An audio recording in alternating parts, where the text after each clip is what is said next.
radio teacher friends. Welcome to the Beyond Measure podcast with me, Christina Whitlock, your host, producer, and most importantly of all, your anytime piano teacher friend. Last week, we wrapped up the summer bookshelf tour, and even though I really loved bringing you that series, my brain is exploding with my own content, and I am definitely excited to get back to our regular format over here. So, today's episode was actually inspired by one of my One Thought Thursday e-letters. And I just happen to know there is something great in this episode for everyone. So, on that note, let's get started with episode 138 of the Beyond Measure podcast. Quick backstory before we get started today. So last spring, I began a little email newsletter that I send out every week, and I call it One Thought Thursdays. I will let you guess what day of the week it comes out. The goal is to give you one good thing to think about in our teacher lives each week. So in the end, it really turns out that I'm basically writing a blog, but it comes straight to your inbox instead of it being something that you have to go find on the internet. So if you want to get One Thought Thursdays delivered straight to your inbox, be sure to go sign up at ChristinaWhitlock.com/subscribe. There is also a link in the show notes to the archives, so you can read through all of the past letters there. Please know, guys, that I am really picky about what I allow in my own inbox, which means I am really obsessive over what I send to yours. I work really hard to make sure this letter is packed with value every single week. So anyway, that's at ChristinaWhitlock.com/subscribe. Well, back on June 29th, I sent out the 7th installment of the One Thought Thursday e-letter, and it was titled, The Things I Don't Do. The premise was simple. I know that we, as teachers, are inundated with incredible things that our colleagues are doing in their studios and in their lives, for that matter. Whether it's scrolling social media, reading blogs, listening to podcasts, talking to other teachers at local meetings or conferences, or whatever it is. Like, we all know how easy it is to feel like everyone else is doing more than we are. It's easy to feel like other teachers are more creative than us, or more productive than us, or more scholarly than us. And of course, the list of those things can just go on and on. Well, I wanted to experiment with flipping the script. I wanted to publicly own the things that I do not do.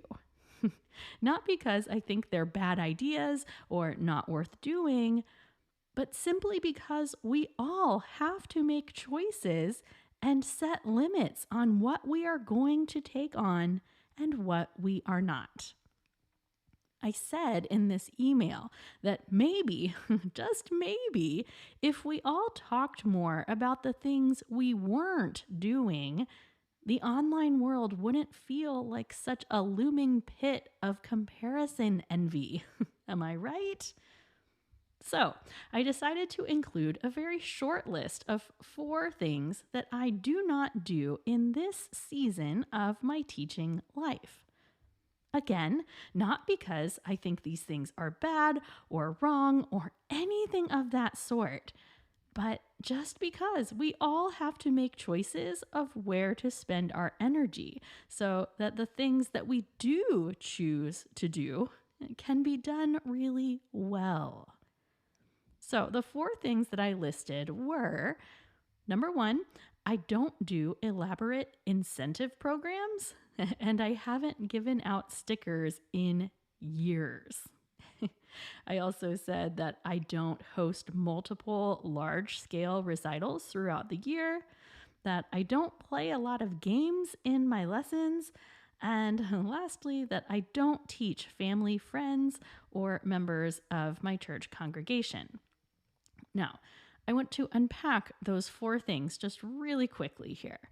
So, the first, the fact that I don't do elaborate incentive programs and that I don't give out stickers, well, I know. It's like, can I even call myself a piano teacher if I don't give out stickers? I don't know. I mean, I ran sticker incentive programs and prize boxes and all of those things for many years, and the students loved it. And I mean, I enjoyed it too. But there just came this point when I had my own children, and I just decided I was over all of that. So I decided to stop giving out stickers for passing pieces and just kind of see what happened. And I kid you not, it was over a year before anyone even said anything. Eventually, I did have one little guy that was like, "Hey, I haven't had a sticker in a really long time." Well, here's the thing. Again, do I think stickers are bad? Not at all. Am I telling you that you should give them up? Nope. That's not at all what I'm doing. Will I ever use stickers again? I mean, maybe. Who knows? All I know is that for this season of my teaching life, one way I am choosing to streamline my life is to get rid of stickers and to run very minimal incentive programs like my December performance challenge that you may or may not know about. Good news! Apparently, my students still think I'm fun enough to keep coming back for lessons. And as an added bonus, my piano tech no longer pulls out like 18 stickers from my piano every time he comes to tune my Kawai.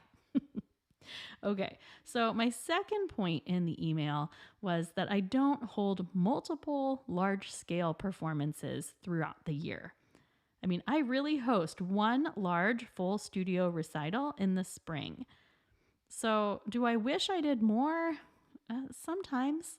And maybe once my kids are older, I will have the energy to work more big performances in. But for now, I am content with one big studio recital that we do in the spring, and my studio families report the same level of contentment. So we do have smaller performance opportunities throughout the year, but only one time where we all get together and share our music. And here's another thing about my recitals while I'm confessing, friends.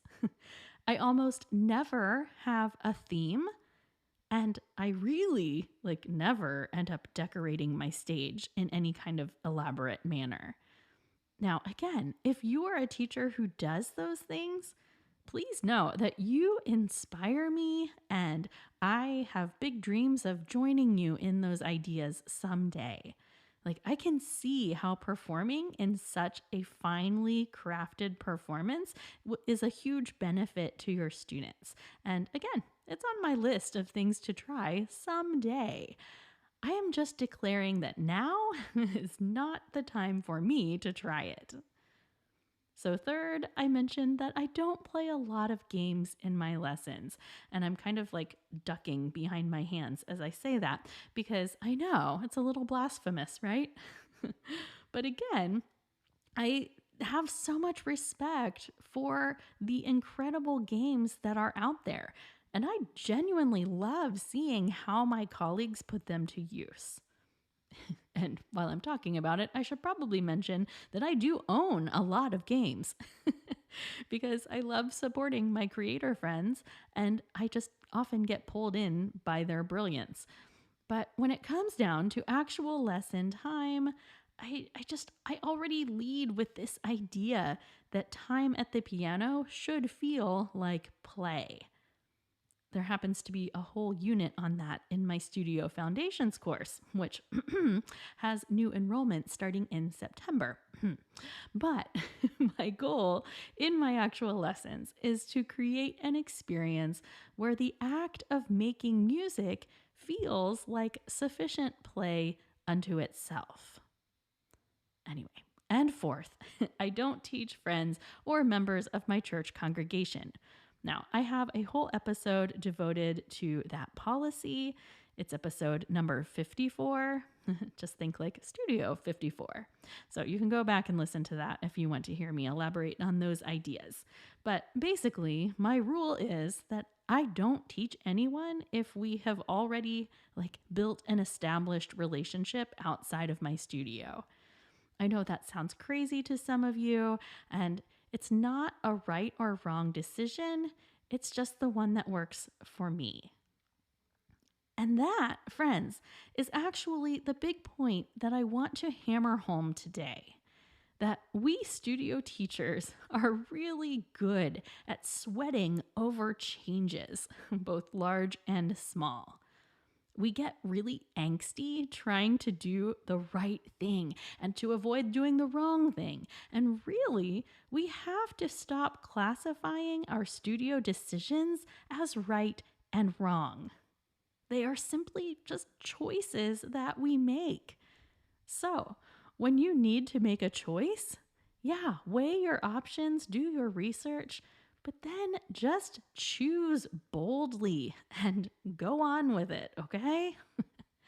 I work with a lot of studio teachers as consultation clients, and I can just say with certainty that most of the decisions we get hung up on do not really have an inherent right or wrong choice to be made. It's just simply a choice.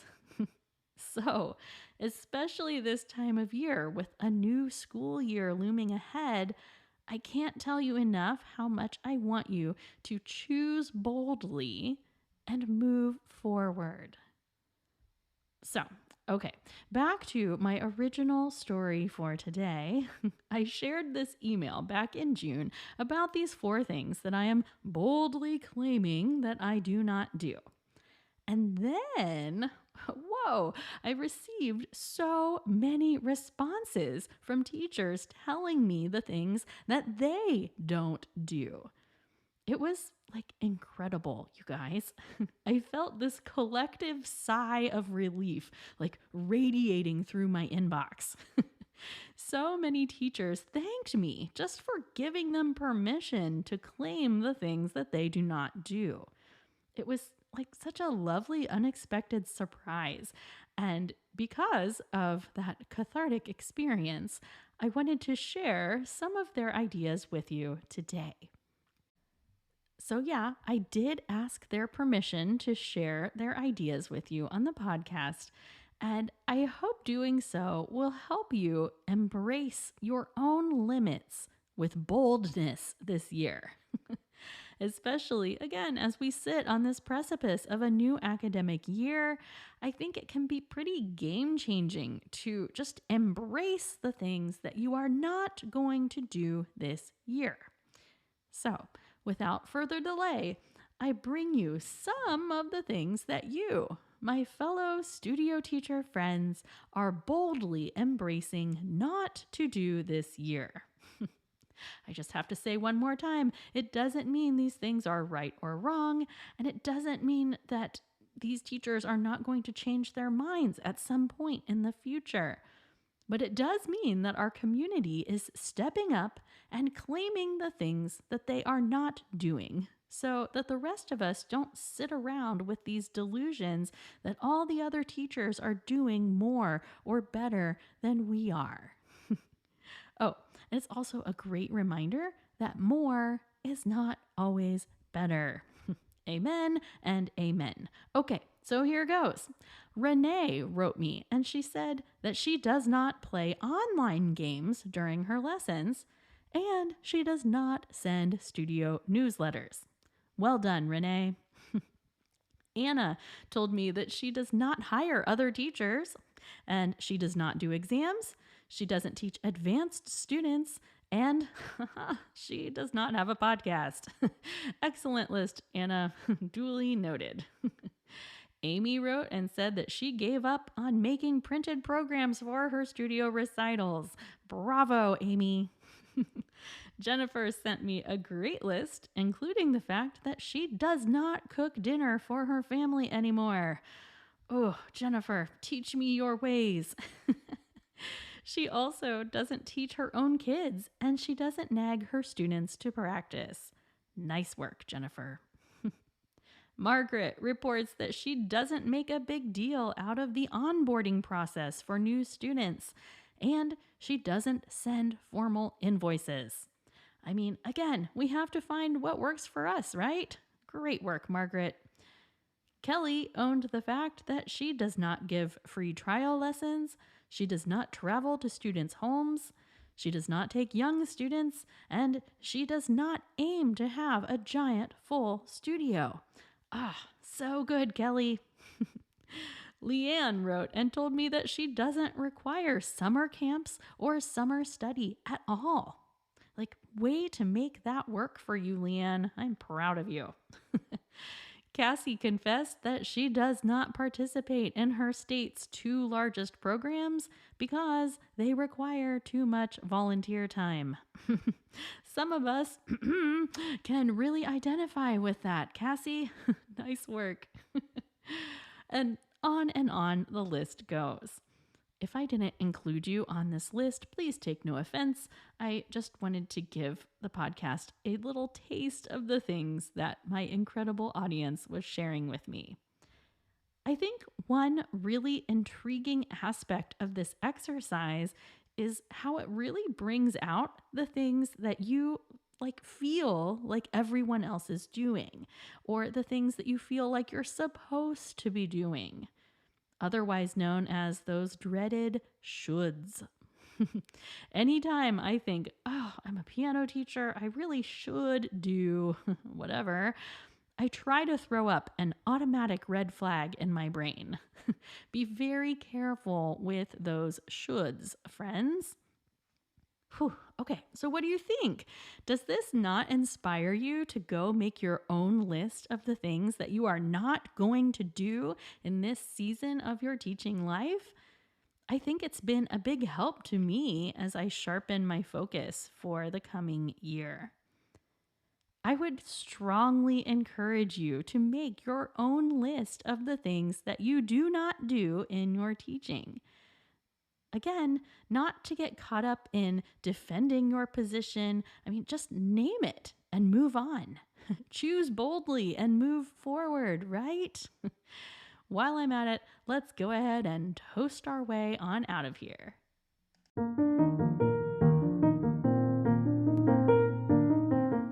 Studio music teacher friends from all around the world, today we are honoring that which we do not do. We acknowledge that what works for the teacher down the street does not have to work for us. We are kicking those shoulds to the curb, and we are embracing our own thing. I've said it a million times on this podcast, but our fellow teachers are our colleagues and not our competition. We should look at what they are doing with interest and with the end goal of celebrating what they are accomplishing, but all the while keeping our heads down and keeping our focus on our own good work, choosing boldly and moving forward. I say cheers to that, my friends. Hear, hear.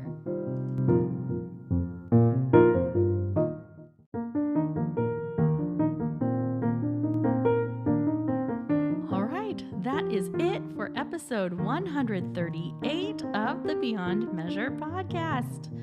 I am looking forward to all kinds of good things coming up this month, but first, I just wanted to remind you to get yourself on my email list. ChristinaWhitlock.com/subscribe, just to make sure that you don't miss out on thought-provoking emails like the one that inspired this episode. It's also, by the way, the best way to peek inside my brain at some of my favorite teaching materials, upcoming events, and all kinds of other stuff. That link is in the show notes for this episode, along with some other good stuff. You can find the show notes at ChristinaWhitlock.com/episode 138. Also, just a quick heads up, I am dipping my toes into the YouTube waters, my friends. Yikes! I am not entirely sure what I'm going to do with it yet, but if you spend any amount of time on YouTube, please do your friend Christina Whitlock a favor and go subscribe to my new channel. It's at Beyond Measure Podcast, no surprise, but my plan is to drop basically just mini versions of episodes there from time to time, just as my calendar allows. I'm trying really hard to keep it fun and not stressy, so who knows? So I guess that's it. Subscribe to the email list and subscribe to Beyond Measure Podcast on YouTube. Both of those things are free and they both help me out a whole lot.